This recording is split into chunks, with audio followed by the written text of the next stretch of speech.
Thanks, guys. So that was my very silly arrangement of Spain by Chick Corea. You guys Chick Corea fans in the room? Yeah, amazing. That was from an album that came out in 2017 called The Elba Triangle. So if you want more of that silly fusion, feel free to check that out. It's quite a cool album. Okay, so has anyone thought of any questions about this unit while I was playing there? No? Okay. So I want to talk a little bit about my guitar playing as well. If you think of any other questions, feel free to ask. Yes? Yeah, so you said you play like a million notes, right? And, I'm guilty as charged. do you have like a neat peak for fatigue for your fingers? I mean, if you play for hours and hours, they must get tired and stuff. Yeah, they do. And a lot of guitar players have like a routine. Do you share some? Yeah, of course. Yeah, he was asking, you know, I was saying I play a lot of notes. I don't always play a lot of notes, but for these kind of things, for these tunes, there's a lot of notes required. It's a very guitaristic thing. So how do you keep your fingers in shape and warm up? You know, that kind of sums up the question. Okay. That maybe I can do that and talk about legato at the same time because the two things are linked. Okay, so I'll try and answer your question via talking about the technique because it's different to the way I would warm up if I was picking. Okay, so let's address what legato is. On guitar, when you first start playing guitar and you grab a nice, big, juicy C chord, let's say. So the first thing, I have to point something out, okay? When I play, if I play a C chord, something bad's gonna happen. Because I don't tune in standard tuning. I don't tune E, A, D, G, B, E. I had to think about that. I tune E, A, D, G, C, F. So my top two strings are a semitone or 1 fret higher than standard guitar, okay? So that's important because when I'm going to play a C chord a slightly different shape, okay, I'm going to play it like this. When you first learn that chord, all the left hand is doing is holding down the notes or the shape, but the sound comes from this hand. You articulate with the right hand. And that's because the guitar is a percussive instrument.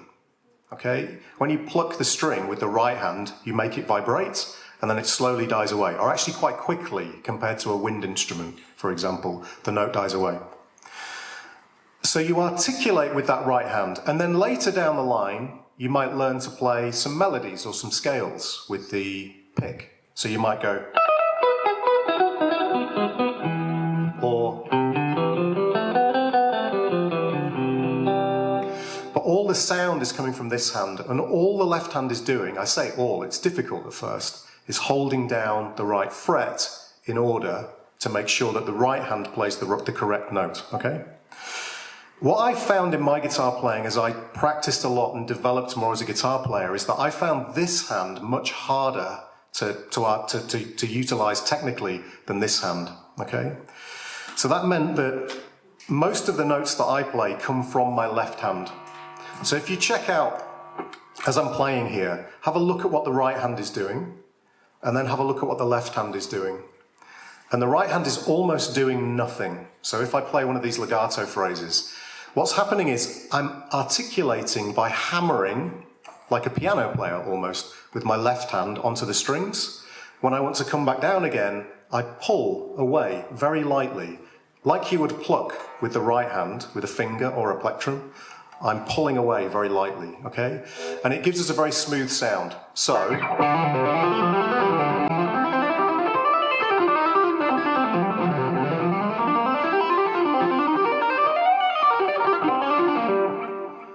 that's legato technique, hammer-ons and pull-offs, and not much is happening in this hand. So, that's difficult because all the energy has to come from this hand, or most of the energy, so you run out of stamina very quickly. You have to build up the stamina. And realistically, the way that you do that is by doing it lots and lots and lots, very, very, very slowly. Okay? So, I sat for hours. Now, I'm not going to do this for very long because it's really annoying. But I sat for hours doing this.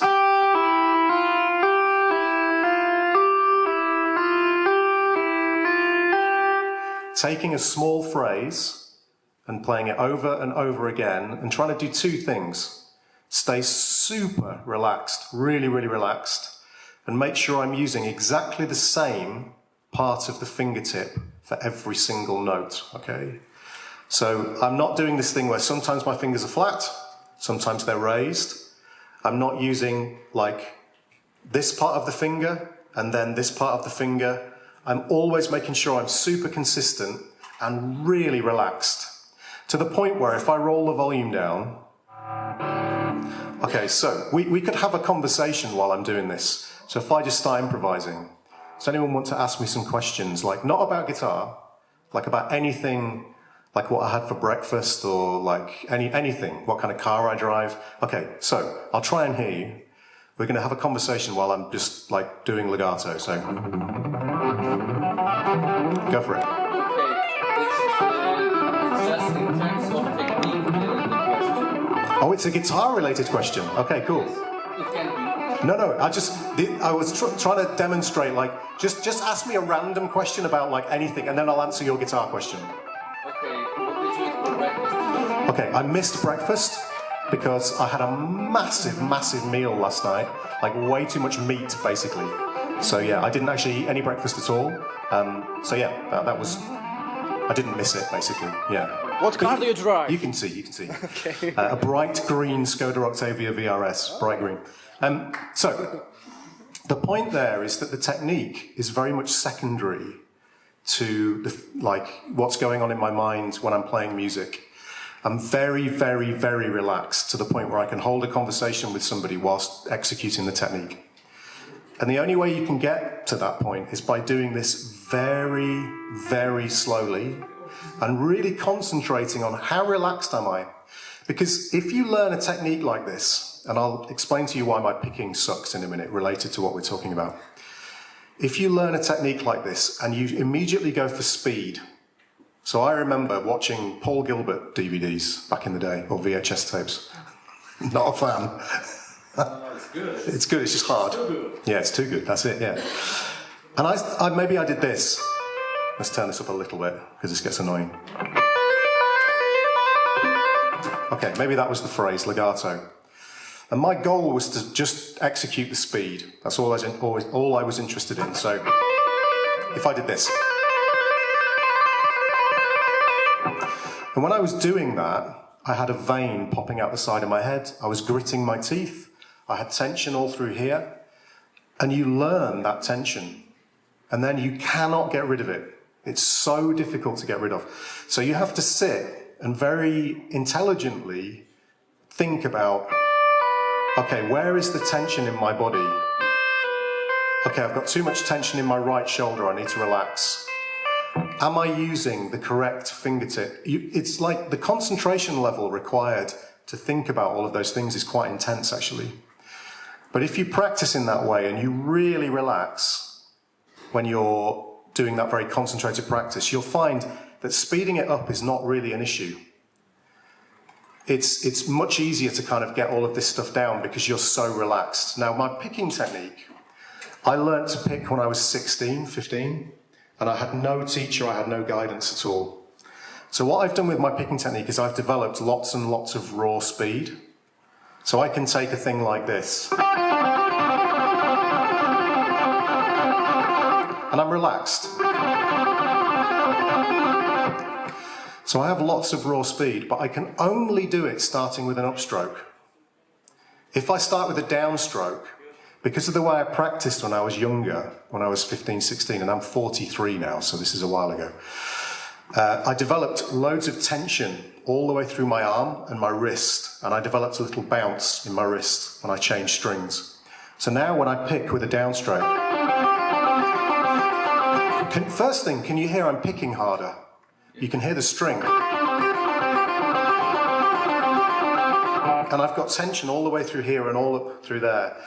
I have sat for hours and hours and hours and tried to get rid of that tension, but it's very difficult because it's subconscious now. Whereas this way round, totally relaxed, no problem at all. So my point here is, if you're at a stage where you're developing your technique on the guitar, whether it's about speed or consistency or control, it's really important to focus on how relaxed you are and the consistency of your technique. Are you using the same part of the fingertips each time? What's happening in this hand? How consistent are you with which, how you're holding the pick, how you're striking the string?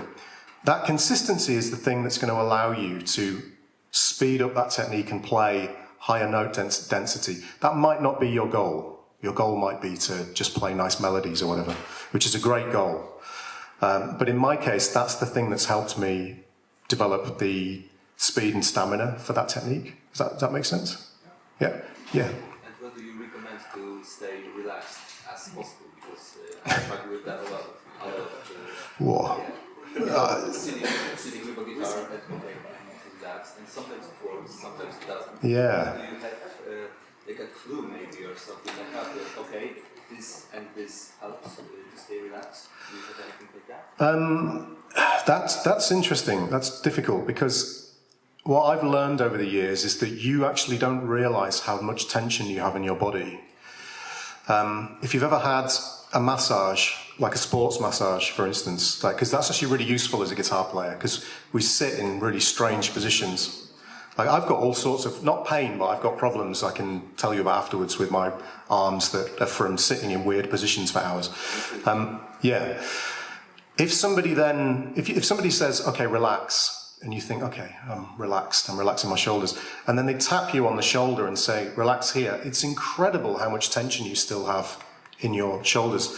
So from time to time, it's worth having somebody else in the room just to say, okay, here, are you relaxed? I mean, you can't do that all the time, but it just gives you an indication of just how much relaxation you need. Even down to the point where, let's think about the left hand. The amount of pressure you need to put down to make a note sound is almost non-existent on modern guitars. If you play a vintage guitar with tiny frets and a 7.5-inch radius, you need a bit more pressure. If you're like Stevie Ray and you've got 13 gauge strings, or Josh Smith, a friend of mine, 13 gauge strings or higher sometimes, quite a high action, you need some pressure. But with modern guitars, I have jumbo frets. I've got great tone, so it's easy to play the tone. I'm not fighting with the amplifier. The amount of pressure you require on the left hand to play the note is bizarrely low. So you can do a little experiment where you fret using your normal fretted amount, your normal pressure, and then start to release. And I'm almost just touching at this point. I'm not putting much pressure, almost no pressure. And the note still sounds fine. I've found myself many times, especially with, one thing I'll do is with some more complex chord voicings, stuff like, I don't know, maybe this chord. This is quite a little bit of a stretchy chord. Unfortunately, you can't play this in standard tuning. I'll play the chord and then I'll think, okay, where is the tension in my hand? And very often I pull downwards ever so slightly. Not to the point where it goes out of tune, but there's just enough downward pressure, as in towards the floor, that I've developed some tension through my fingers. And then when I release the chord, I've got lactic acid built up in my fingers. Like if you do sports and they start to ache, your muscles, that's the lactic acid. So I'll sit and I'll try and figure out, okay, where do I need to apply tension and where do I not need to apply tension? And I'll just concentrate on each finger in turn and try and get to the point where there's as little tension in my hand as possible.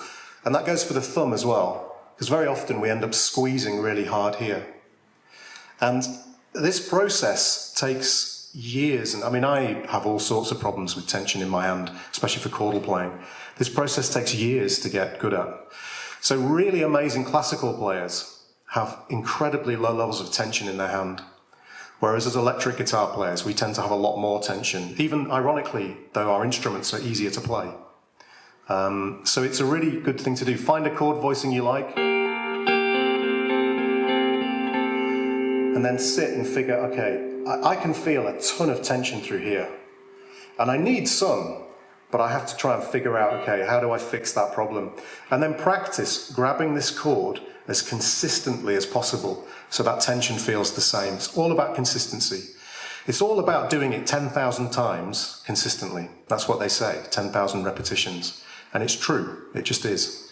And when you can do these things and hold a conversation with somebody else, and I'll come back to your question in a second, I promise, then you know that you've got it consistent and the tension isn't there. But it's just a lot of practice, basically, yeah. I'm sorry that's not like a super in-depth kind of, like, do this! But it's tricky, yeah. So, sorry, you had a question? Yes, because I'm really confused with the technique. Because I can see your right hand is pretty much above the strings, but your muting is really clear. Mm-hmm.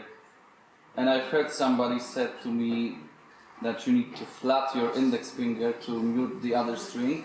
Left hand. Left hand. Yes. And for me, it's a really strange habit because I was raised on classical, where everything is proud. Yes, yeah. on the tip. Yeah. So I want to ask you if I need to do it to. Yes. Okay. Yes. Sorry, I gave the answer away there with a like a. Okay. Yeah. It's impossible to. Yeah. The reason is when you play classical guitar. I mean, if someone's miking up your guitar, you'll hear some noises from the strings, but we're playing amplified, loud, usually. So well, let me go back to this sound. Everything makes a noise. And if you just do this, so I'm just going to do some legato on the lowest E string, and listen to what the other strings do. There's a whole, there's a chord there, basically. Okay? Unless you have good muting, you're going to have all sorts of noises happening that just sound really, really ugly, which you don't necessarily have to do on classical guitar to the same extent. So that means that this first finger acts like a guard always to defend these strings from ringing out. So they make a sound, but they don't ring. Okay? And it is, I'm afraid, really important that you rest that first finger down over those strings, especially for this technique, because you're hitting the guitar quite hard when you do this. So you're injecting energy into the strings. So it is important. And that muting can come from the left hand with that index finger or from the right hand here. So if you struggle there, you can also mute down here, obviously. But I also struggle here because the hand... Yeah, because you have a... Yeah. It's... Electric guitar is a different instrument. Yes, I know. Completely different instrument. It's not the same thing. However, your classical technique is incredibly good. Well, it's the best technique for guitar. But in those days, no one was plugging into a GX100 or a Katana or whatever, a Marshall Plexi, whatever. So these techniques had to be developed to control the sound, basically, and that's what they're for. So I would persevere with it, even though it feels really, really strange, and you won't break your classical technique because you've done it. How long have you been playing? Oh, 5 years on classical. Oh, that's quite a while, yeah. Yes. So the technique is ingrained, so you'll be fine.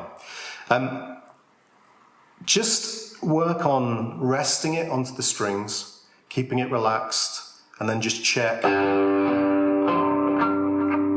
you've got the muting right. And then you could take a very simple phrase, like maybe just this.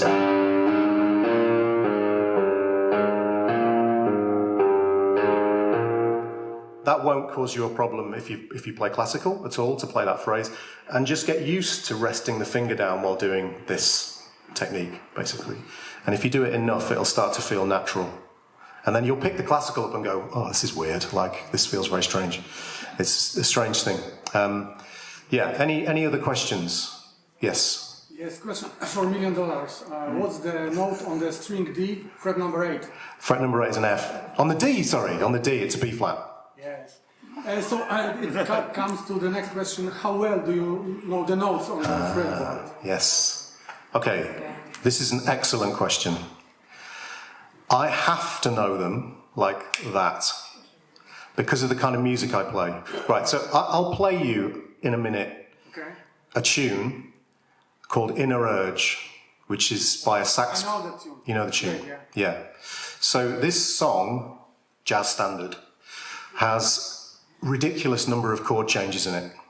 Okay? So when I improvise, And all, as I say, everything I play tonight, apart from the melodies, is all improvised. Partly because I have the world's worst memory and can't remember things. Like if I write a solo, I won't be able to remember it. So I improvise everything. And when I'm improvising over those chord changes, so the chord changes in that song, I won't name them, but they sound like this. So hang on a sec. We need a cleaner sound. So the chord changes sound like this.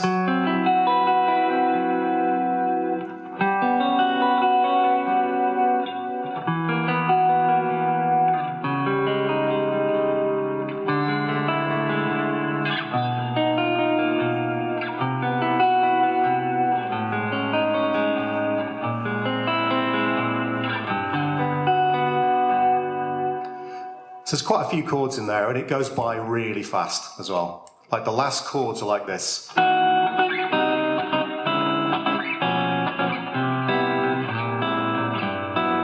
It's really, really fast. So the only way I can keep track of what's going on is to know where the root note of every chord is immediately, without even thinking about it. Like I know where the notes are on the fretboard, like I know my own name. You have to. Now, if your goal in life is to play like... I'm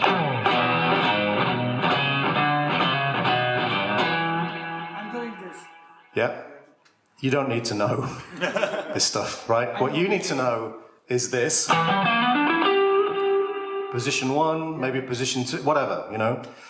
And that's how you play. So you take that position, let's say we're in A minor. So if we've got like...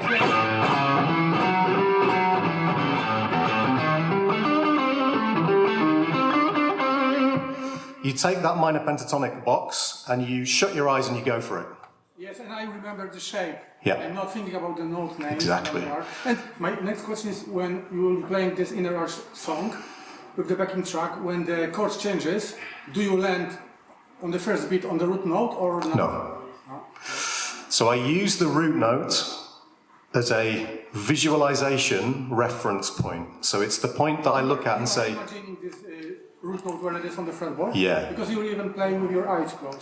Yeah. Well, that's because, so he was saying I play with my eyes closed. I never look at the fretboard when I play unless I've got really... If I'm looking at the fretboard, which might happen, I'm lost. I've forgotten what the chords are, which can happen when you're improvising.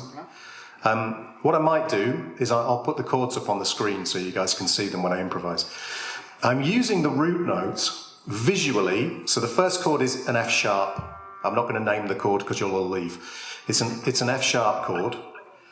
I locate the F sharp visually, and then I know where all the other intervals are. I can see a flat 3. I can see a flat 5 in this chord. The 4, the flat 7, the flat 6. When the next chord happens, it's an F major 7.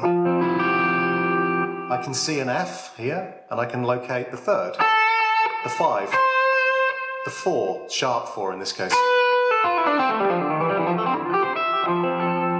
But the root note is where I hang all the other notes on. Think of like, this is a really weird analogy, but you have a Christmas tree, and that's the root note, and you're hanging all the other notes as baubles on the Christmas tree. That's a terrible analogy, but it's the one that came into my head, so I just said it. I don't know where that came from. So, that's the principle. So, I have to know immediately where all those root notes are, at least where I am on the instrument. Okay. So you're having the backing track flowing through your head, and you know what the next chord will be, yes? It's like a game of chess. I have to think 2 or 3 moves ahead. Does anybody read? I know you do, Nicola. Does anybody read music? Can anybody read notation?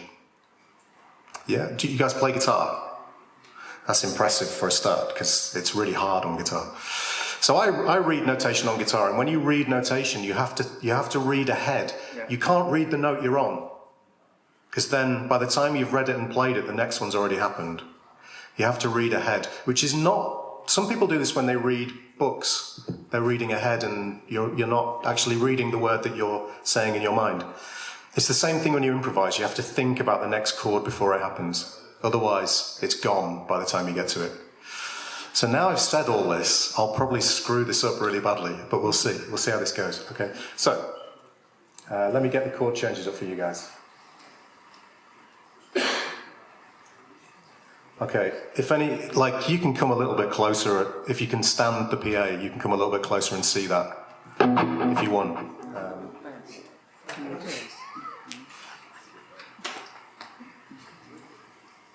Okay, the melody on this one is insanely hard as well, so I will do my best to get this right for you guys. And then any questions what are we doing time-wise? Yeah, any questions at the end, we'll deal with those. But this is Inner Urge by Joe Henderson, also my arrangement from that same album. And again, too many notes. There's a great keyboard solo in this by a guy called Alex Argento, Italian. Do you know Alex? No. Okay, great Italian keyboard player.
Thanks, guys. Okay. Any last questions before we finish? Yes. How do you navigate through those complex changes? Do you even think of the next root notes? Because sometimes there's no place. Yes. About the root, do you have your fretboard so mapped out that you know every interval around the roots? That's basically it. So what I've done, this is a hard thing to explain quickly, but what I've done is every interval in music within one octave, so like the flat 3 or the 2 or the 6 or the 9 or the 7, the 9 is the same as the 2. So within one octave, above or below a root note, I've learned what it looks like on the guitar. Now the reason I play in this tuning, all fourth intervals, so it is because it's symmetrical. So if I'm going to play over like an A minor 7 chord, let's say I take the 1, the root note, and the minor third or the flat 3. I've learnt from an A what that looks like against the flat 3. So here's my A root note. I know the flat 3 looks like this. Now that shape, from the A, the flat 3 is upper string and back 2 frets, visually. From any A, that's the same. A flat 3 always looks like that from any root note. But it also looks like this. The same string 3 frets higher. Okay? I've also learned what it looks like descending to the flat 3. So this is the 1, the root note, going down to the flat 3, which is the note C in this case. I've learned what it looks like in every permutation up and down 1 octave. So here's another A, 1 flat 3, 1 flat 3. I've done that for every interval. So the 1, the flat 2, which is also a flat 9, the 2, which is also the 9, sharp 9, you know, sharp 2, which is also a flat 3. I've done it for all the different individual intervals. That means that when I see an A minor 7 chord, all I have to do is locate an A, and I can see where the flat 3 is. I can see the 4, the 5, the flat 7. I'm always going back to the 1, the 5, the 6, the 1 again. Now from this one I can see the flat 3. I can see it descending. I can see the 4 descending. The 5. So any time I'm playing over chord changes, let's say it was everybody's favourite. Have you heard of giant steps? Yes. Everybody loves to play over giant steps. When I'm playing over giant steps, I think about the root notes. So B, D, G, B flat, E flat, A, D, G. But I can see from each of those root notes, 1, 3, 5, there's another 1, 7, 1, 7, 3, 5. Next chord, D7. 1, 3, 1, flat 7, 1, sorry, 9 or 2, 3, 5, 1, flat 7. So on and so forth. So when I improvise, I'm not thinking about big scale shapes or big arpeggio shapes. I find the root note visually, I don't play it necessarily, but I find it and then think about those other intervals. So that's how that works. That's a very short version of that though. I know your videos about your visualization system. Yeah. But I'm wondering, do you even still think about those root notes, or you have the intervals so much in your maybe muscle memory, then you don't have to think about roots anymore? I do, because the root note is the point from which I visualize everything else. So I find the root note and then visualize around it, basically. So you're switching with all next chords always for the next root note? Exactly, yeah. Okay. It's like chord, chord, chord, root note, root note, root note, and then all the other intervals in my mind light up on the fretboard. Right. What I'm not doing is thinking like over that chord progression like a scale. So on and so forth. I'm not doing that. because that's too much information for my brain to think about. It's impossible. There are guys who do that, but it's not for me. Maybe my brain's too small, I don't know, but I think about these intervals, and it's more efficient. It's the most efficient way to think about things. Okay, any final questions? Yes. Are you recreating pedals you own, for example? On here? Actually, I haven't thought about that.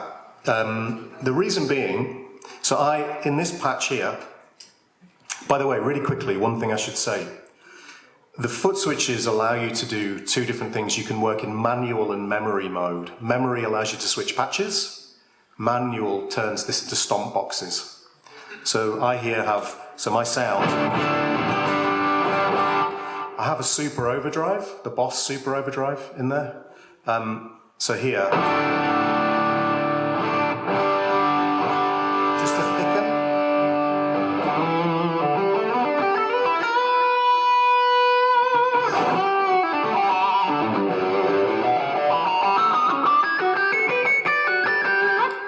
Really, really great to play with. The fact that there's no dual fusion in there, for example, doesn't matter because I know what a super overdrive sounds like through a Marshall, and that's effectively what I'm doing here. So, but you could tweak.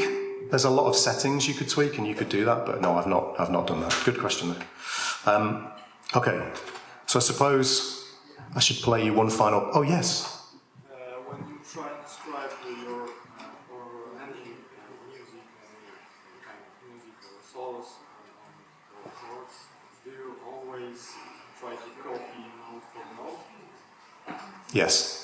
If I'm transcribing someone else's solo, yeah, usually.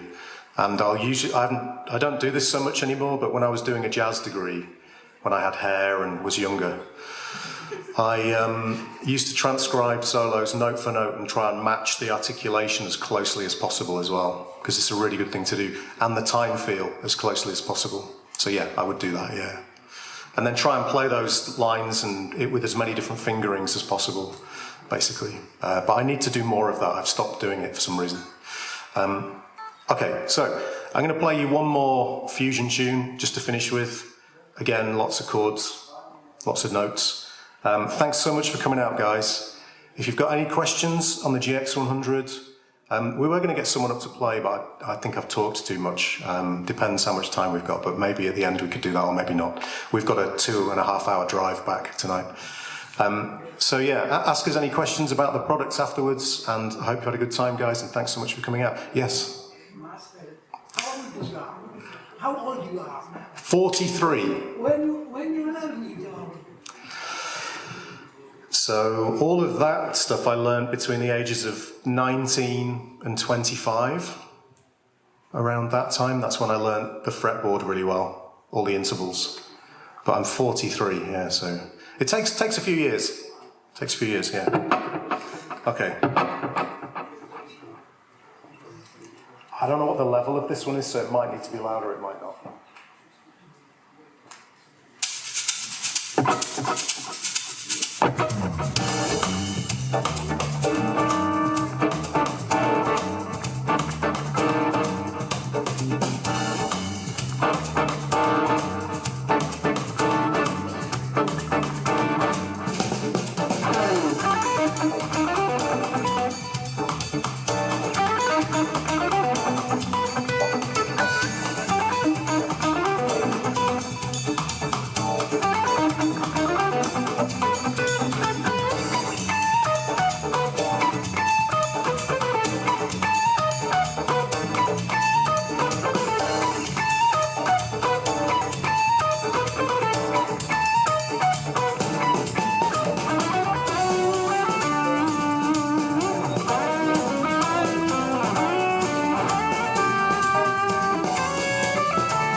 you. Cheers, guys. See you soon. Thank you so much. And thanks to the guys at Guitar Centre and also the guys at Boss. Cheers.